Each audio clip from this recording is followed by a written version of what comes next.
Hi, I'm Tamsen Webster, and I'm about to have a productive conversation with Mike Barney.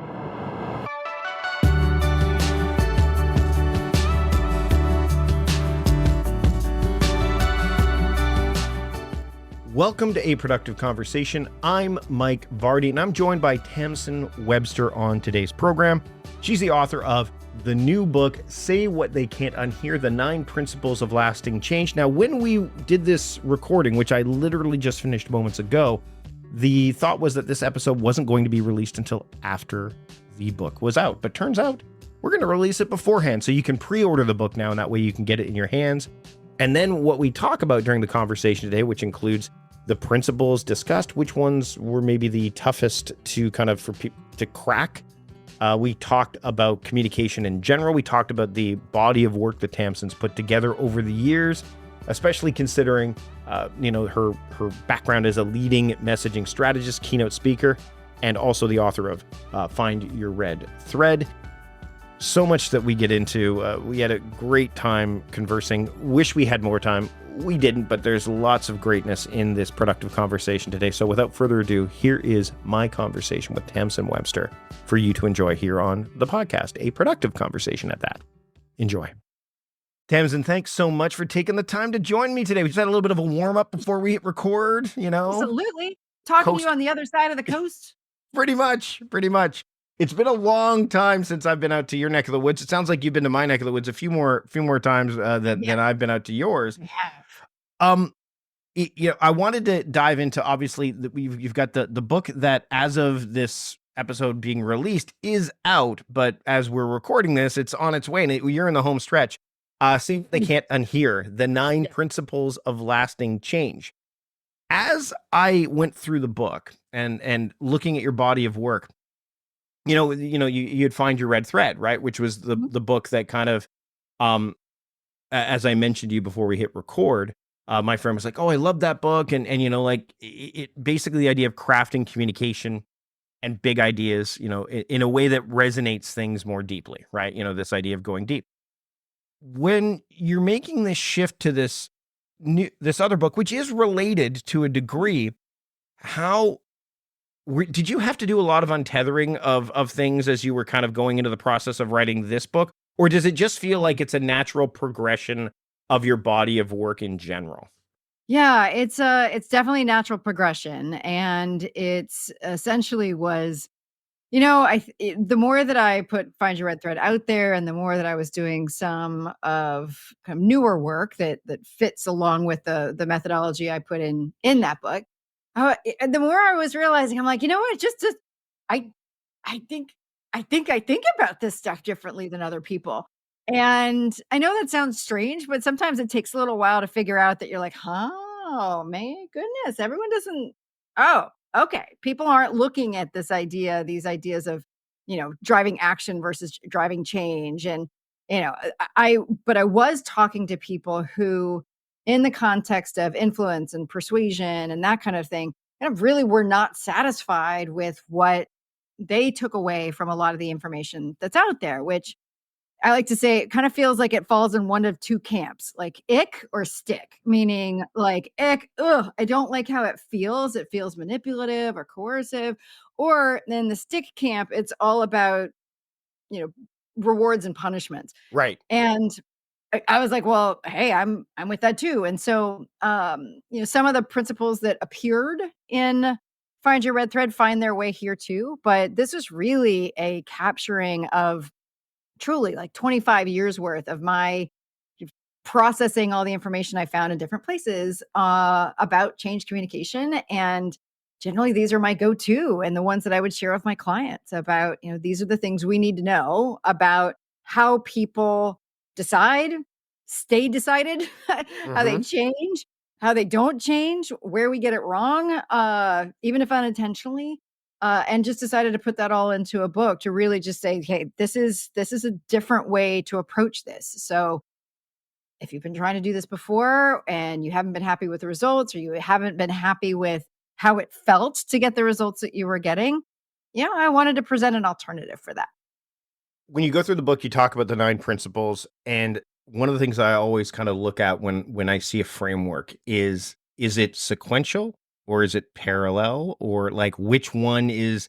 And there's a lot of people who, when they go through books like this, they'll go from cover to cover Mm, and kind of enact it in a step-by-step way. yeah. From what I gathered as I was going through the book, there are elements of that for sure, but it Mhm. doesn't feel like there is, you spend this much time on this step and this much time. There's a lot of moving and I mean, there's a lot of flow that happens. Yeah, yeah, because I don't really see it as a framework. To me, it's much more of an ecosystem, Sure. whereas Find Your Red Thread is definitely a linear framework, though it can be done in any order. Hmm. Fundamentally, by the time you finish a communication in in the red thread method, there is a beginning, a middle, and an end to it. Hmm. But these principles are really about you just they are it taken together are what raise the probability of success. Right. And so I'm delighted that you saw that they do build on each other if you read them sequentially. But I also wrote them so that you could hop around, follow the path of the one that intrigued you or angered you or surprised you or whatever it might be. I really wanted people to start where they would consider or what seemed most initially resonant to them and Hmm. then proceed from there. When I was going through the intro, the first thing you start talking about is the ding that showed up, Yes. Yeah. and I couldn't Ding. help. Yeah. Well, So I and had and fun as with a my audiobook with that too. actually, that's great. That's great. As a reader, when you're reading it, obviously the reader is kind of trying to put themselves in the shoes of the author, and it helps you relate. I couldn't help but relate to that because, and I alluded to this before we hit record, this idea of comedians, as someone who works in comedy and who, has done that, they tend to look at everything through the lens as, how is that funny? How can I make Mm, that funny? Right. And yeah. when I was reading that part of the book, it felt like that your way of operating, it's almost like, and it's not overt, but it's always like below the surface of Mm. everything that you're kind of looking at is through that lens creeps in there. Do you find Oh, that yeah. happens? Okay. Okay. Yeah, that's very insightful. I mean,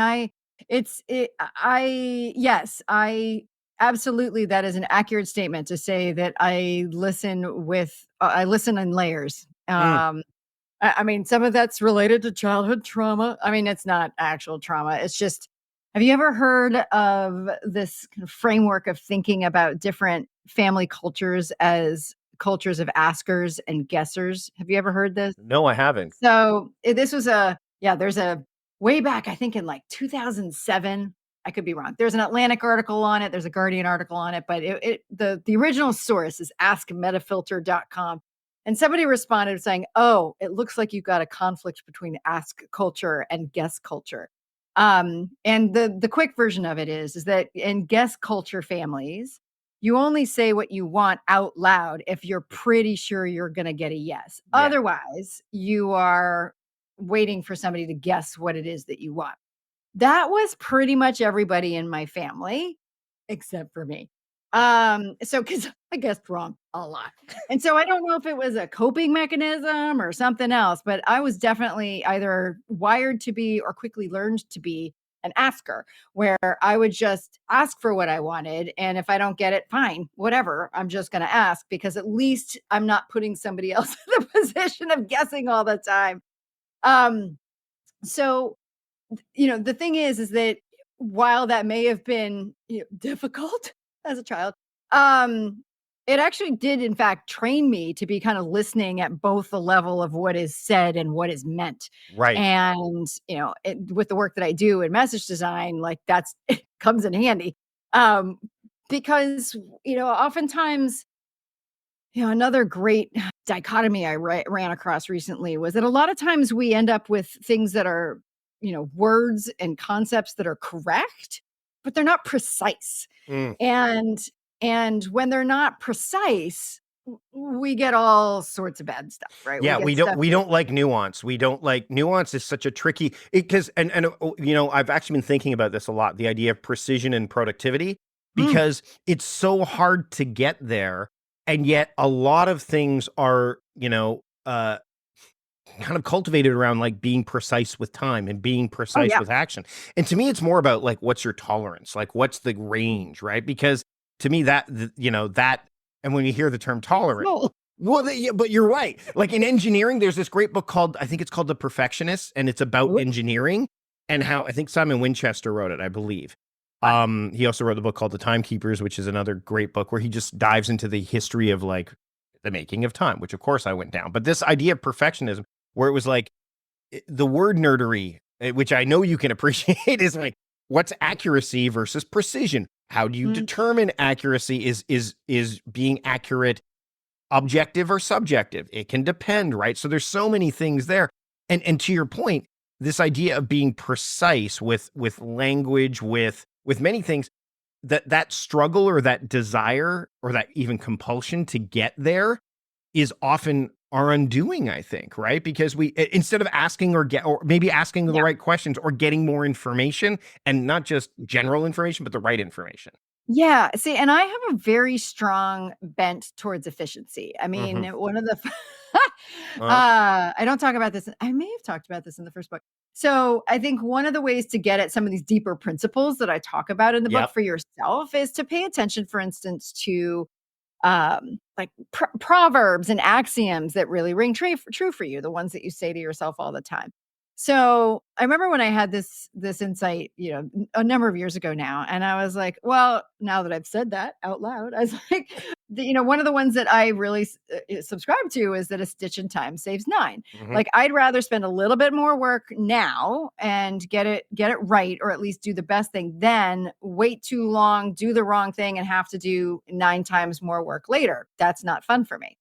And so I turned to my husband Tom, and I was like, "What's yours?" And he was like, "The second mouse gets the cheese." Oh, And I I was love like, that one. Love that one. and I was like, "This explains so much of our like only occasional intermarital conflict." It's like because you know. So my whole point with all of this was really to figure out like what do you need to know up front so Hmm. that you can avoid avoidable pitfalls, so that you can, as far as I'm concerned, when it comes to being precise, like, does it take effort? Absolutely. Is it effort that will pay off because you will get to, to use kind of salesperson language, get to a yes or get to a no faster? Yeah. And it's not just any yes or any no, it's an aligned yes and it's an understandable no, Right. meaning you know why they said no because you can really pinpoint where was the gap between either what you were trying to accomplish or what the reasoning was behind why you were trying to accomplish it that way. Right. Really quick question. I love the second mouse gets the cheese thing because I'm a night owl, and I hate the early bird gets the worm concept because as a night owl, the second mouse does get the cheese, right? You know what I mean? So there is A some whole different buffet out there at night. exactly. What I appreciate about what you just shared is it kind of lines into some of the principles that you talk about. I'm looking right, like principles set patterns, right? Like pattern recognition allows for efficiency, right? And then it Well, leads to some of the stuff you're talking about. When yep. you What I also loved about the principles were that there is nuance that lives within them, and it's hard not to see that. Well, And thanks.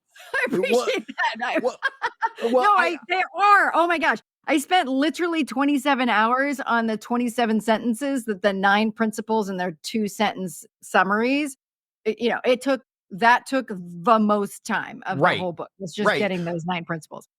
To me, I think it's which is why when I was going through the book, like you don't have to go through it in this linear fashion because when someone is going, I need to explore this more, they have to be in the idea of set and setting, right? Like they have to be in the right mindset to go, okay, oh, I'm dealing with, for example, principle 7, when two truths conflict, only one can win.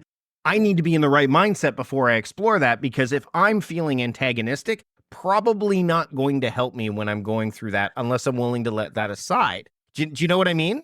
Yep, absolutely. So when you said it wasn't a framework, which I think principles, and I mean I'm being fast and loose and taking some liberty there.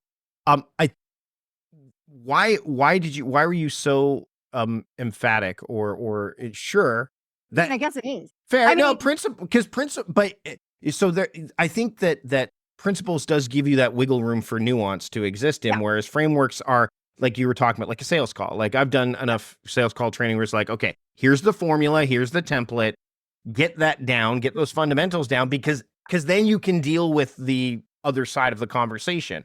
In yeah, this case, it's the other side of the conversation. This is preparing you for many other sides of conversations and many other sides of situations, right? right. That's why I would say to me, it's not a framework in the sense that is like it's like the core elements, and when the core elements come together, they create other things, Right. and that where they the things they come together to create can be frameworks. But these are to me like the core elements of that. I mean, I this past summer I started a doctoral program in adult learning and leadership, and one of the because that's really all about how adults come to understand something. Right. How they learn? And since I'm all about new ideas, and that's requires learning in order to either even explain one. Um, I was really interested in it. And so in adult learning, there's a lot of conversation about this idea of kind of the collection of principles that guide, right? That Mm-hmm. whatever you think. So in that sense, the closest we get to framework is what's known as a frame of reference, meaning it's kind of taken together. Think of it like a screen in front of your window. Mm-hmm. Like you can see through it, and actually like when you actually don't really perceive that it's there because you can see through it. But if you were to reach out and touch it, you're like, oh, here's this thing that's actually, affecting, and I'm screening everything that I'm seeing literally through this frame of reference. Mm-hmm. So what I was trying to do with the book really is kind of is argue, kind of following my meta way, presenting an argument for having this as a frame of reference when you are set about to create change. And as I say in the book, I mean, I am distinguishing from when you're just trying to get someone to do something once. Right. Because there's plenty of advice out there. It works. The problem is that some of the stuff that works to get someone to do something once is some of it's actually opposite of what's needed to get them to continue to do it. Right. And that, again, has put my bent towards efficiency. I was like, all right, everyone's like, well, how do we retain more clients? How do we retain more donors? How do we? I'm like, well, don't take them off in the first place. Like, so that's where a lot of it came from. So I tend to think of it as like, these are the elements of my frame of reference. Yeah. Like you said, an ecosystem, like an Yeah, it's an ecosystem, right? ecosystem. Right. You got it. Um, which of the principles do you feel is the Mhm. one that is the least maybe traditional or least um accessible for people out of the gate, where they have to like they may need to do by and large more work It's like, to whoa. well, Yeah. they may just need to lean into it more than maybe some of the others, because some of them seem like, again, when I'm going through it, they're like, okay, this principle I can get behind. I just need to sharpen the saw a bit. But there's others like I don't even have a saw for this. So how do I Yeah. Right. Yeah. And it was interesting when I had advanced readers of the books, which because I passed this through a lot of people. I had 6 peer reviewers, and then I went through like 30 beta reviewers because I really wanted it to be as useful as possible to as many people as possible. And I had one reviewer who was like, I wish it were either shorter or longer. And longer in that they wish that all the how to was in there. And I was like, but that defeated my purpose of like a short readable book. Mhm. And then they, shorter. And I'm like, but if it were any shorter, you wouldn't have believed any of this stuff. So I actually had to put all that stuff in there. So I'm like, I'm sanguine. It's the right length. I Right. mean, it's 28,000 words. It's not that No, long. Actually, I no, designed it to be like 3 hours or less, but right, I right. still But answered. no, but really quickly, we'll come back to it. But the idea of putting how-tos, there is a permanence to a book, right? There is I mean, yes, you can update Kindle versions and all that stuff. But to me, the why to is for that, and then like follow-up blog posts and things that you can modify and workshops. That's where because the how to me, and again, I'd love to hear your thoughts. The how to is everyone is at a different place. So you Yes. can't start from wherever. Whereas with the Y2, everyone is starting at the same spot because they're hearing the message from you in that way. Right. Yeah. And yes, and I built in the how to in the kind of my big project, other project of this year, which is I founded what I'm calling the Message Design Institute, and that's taking these these frameworks, processes, templates, et cetera, that I've developed. It's what the principles turn into. It's what they support, Right. so that people can go and say, "Oh, well, this is interesting," and they can find the red thread, but they can also now find the how-to that's associated with more of what you see in this book, and that serves as a first step before you get to a red thread. Right. So, to your question of it, which one do I think is of countercultural? I'm going to interpret it Yeah. that way. Yeah. I mean, I would think actually there's two in my mind that are neck and neck, and that would be principles 5 and 6. Um, well, 4, 5, and 6 really represent the three principles that represent what I see as the most common pitfalls for creating actual change for Hmm. people. So 4 being identity is the greatest influencer. That one's the quick version of that is that every human wants to be seen as smart, capable, and good. And a lot of times when we're presenting a change, often unintentionally, we are making them feel as if they are not smart, not capable, or not good for not having figured this out already. It's where the ego Um, can take a hit, right? oh, absolutely. And again, they may temporarily say yes so that that they perceive that you'll think of them that way. But ultimately, again, identity is the greatest influencer. Their self-concept won't allow that long term that they weren't acting in a smart way. Right. Um, so neck and neck to me are the other two as well. So I think the one that is on the surface most countercultural is that pain is the enemy of long-term change. That's the one where I feel like I have to undo a lot of work that has been done by Hmm. particularly sales methodologies. Um, and it's one of the reasons why I was frankly like silly proud that the co-author of the Challenger sale gave me my cover blurb for the book Right. because like in a lot of ways the Challenger sale could represent exactly the opposite of what I'm talking about there, which is the whole concept of like I had someone say to me on a workshop one time, she's like, "Well, my job is to make them sick so I can make them well." And I was like, "And you don't," I'm thinking to myself, and to my, you're, oh, wait, you don't hear anything wrong with that? I'm thinking to myself. Um, so the thing is like back to what we're talking about Sure. action. I say like pain is in fact the ally of quick action. If something hurts, like you won't do it. You'll move, you'll change something so that it hurts. But there's deeper layers to that. And the first is that if you're in pain, if you're fearful, if you are anxious, all of the things that a lot of times we've been told to do to like up the stakes so that someone will really understand that they'll be ready to move. We've actually moved somebody into what's known as an anxious brain state, right? So um Daniel Kahneman would call that system one. Yep. But all sorts of people know that, adult learning included, that an anxious brain can't learn. So you may act, but you're not acting rationally. And so a lot of times that quick action that you get because someone's like, stop the pain, Hmm. gets undone when they're in a calmer mode and they can really think it through. And they're like, well, wait a minute.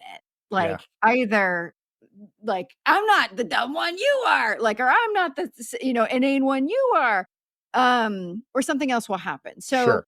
this is where I come back and say, it is the ally of quick action, but it's the enemy of long-term change. Like what will work better over time, what does work better over time, what I have seen work better over time is resonating with someone's pain, helping them understand why they are experiencing it, like empathize with them, sympathize with them, be compassionate with them for that pain because it is uncomfortable, and then help them reduce that pain.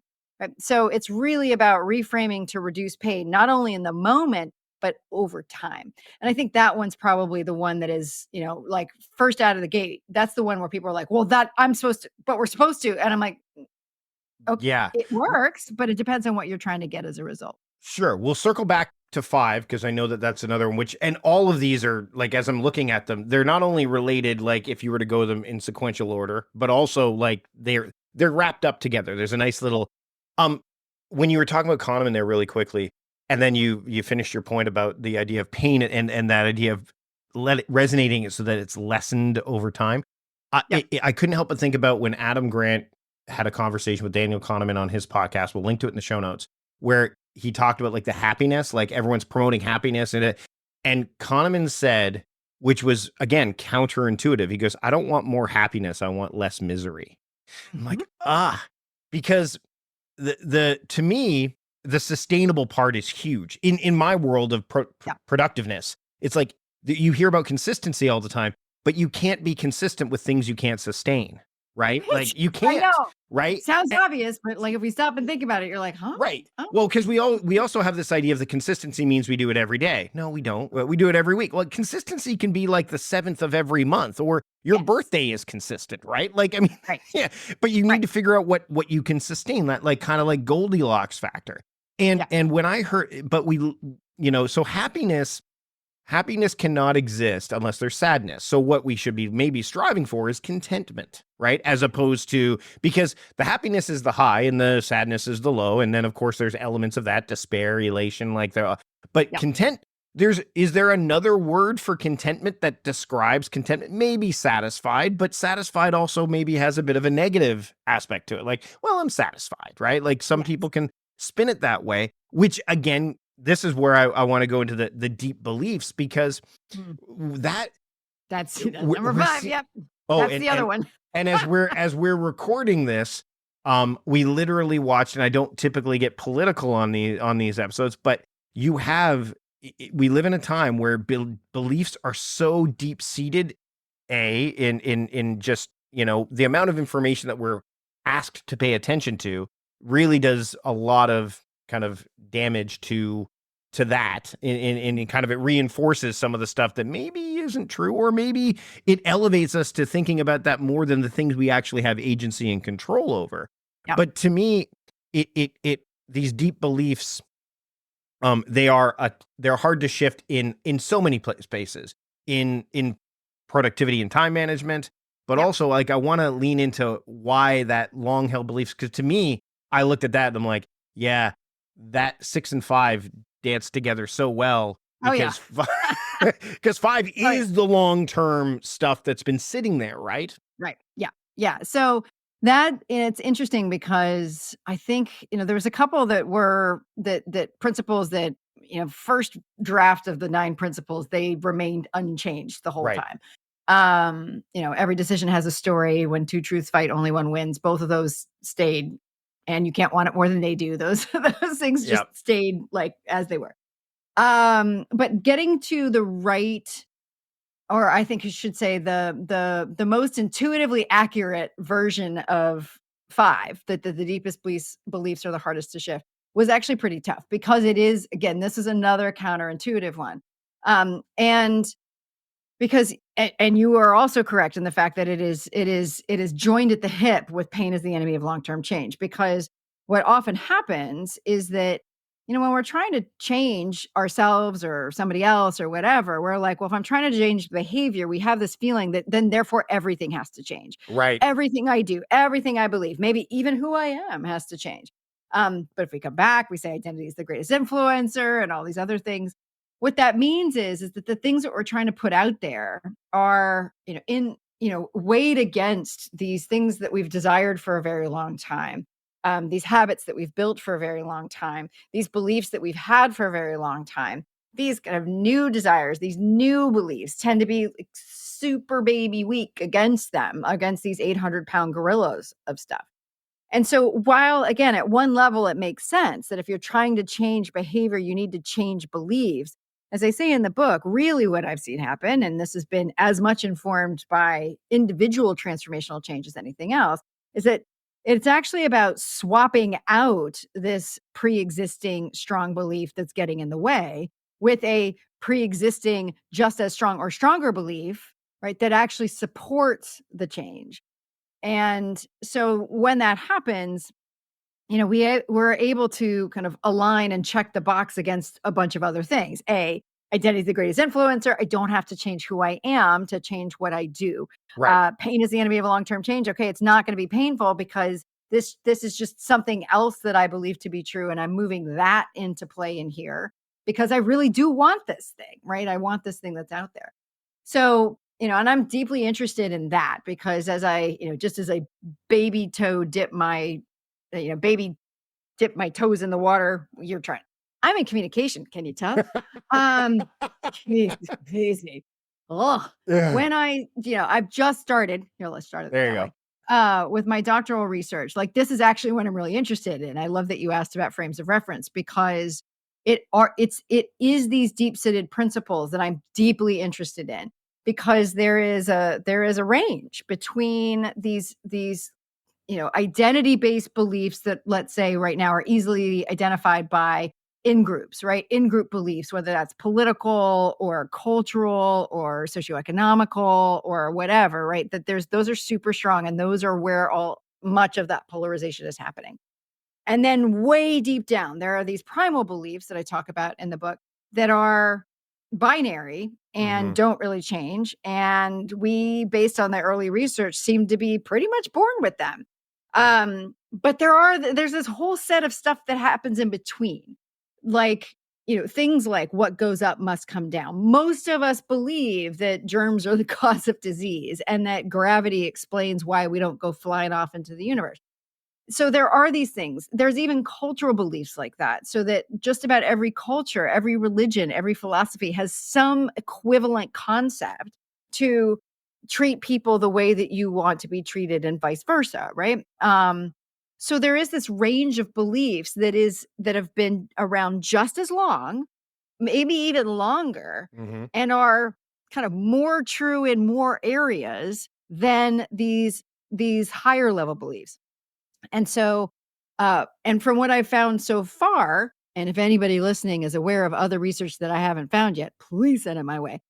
We haven't really stratified those in a way or really figured out a way to get to them. But I believe deeply, is probably as evident, like thinking back through the book with that lens on, that they are the key to getting a new thing, an unfamiliar behavior to feel very, very familiar.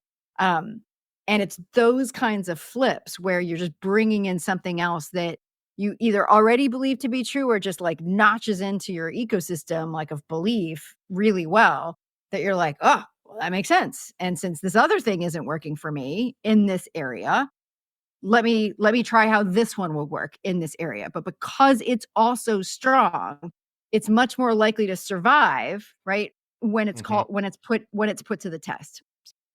Tamsen, I'd love to chat more, but I know I want to be respectful of your time and also of the listeners' time. Now, I will say really quickly, what I love about the book is you've applied timelessness to the book as well as timely elements. Thank you. That is exquisite in terms of being able to allow, because it's really, well, we want more timeless reads out there. I want to be able to, like, I'm reading books from the 80s and 70s. I'm like, okay, some of these that's what I look for. Is we hear timely all the time, but ultimately the same things. That's why stoicism's so big, because the things that mattered then and worked then, they tend to still work now. Why are Yeah, we seeing remakes of movies? Same reason, right? that's right. Story is story. Listen, both of my main frameworks are Aristotle. So Yeah, like there you you're preaching to the choir. So yeah. Where can people keep up with you and your work, and where can they pick up the book, Say What They Can't Unhear, The Nine All Principles right. of They Lasting should be Change? able to say what they can't unhear, the nine Yep. principles of lasting change, anywhere that books are sold. But if they want to find like extra goodies, downloads, incentives for getting more, then they can go to littlechangebook.com. Again, that's littlechangebook.com. And actually, just to get people a sense of where to get started, I've also created a little URL for folks to have, just to get a sense to start making these cases for change on their own. So they can go to thecompactcase.com. So thecompactcase.com, download a quick little worksheet. And, so that's the how to do this, and say what they can't unhear. Here is the why. Tamsen, thanks so much for having a productive conversation with me My today. pleasure. What a pleasure, Mike. Thank you. Thanks to Tamsen for joining me on the program today. You can check out all the relevant show notes on the website, mikevardy.com/podcast 549. But you can also check out the show notes and all the relevant links wherever you get your podcasts. Subscribing to the show is one way to make the show better, help out the show. Just subscribe wherever you get your podcasts, be it Apple Podcasts, Spotify, YouTube, wherever you get your podcasts.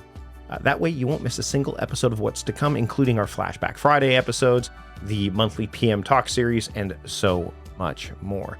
That's it for this episode of A Productive Conversation. Don't forget to support the show also by checking out the sponsors that you heard during today's conversation. You can go to mikevardy.com/podcast sponsors to check them out. But until next time, I'm Mike Vardy, the host of A Productive Conversation, reminding you to stop doing productive and start being productive. See you later.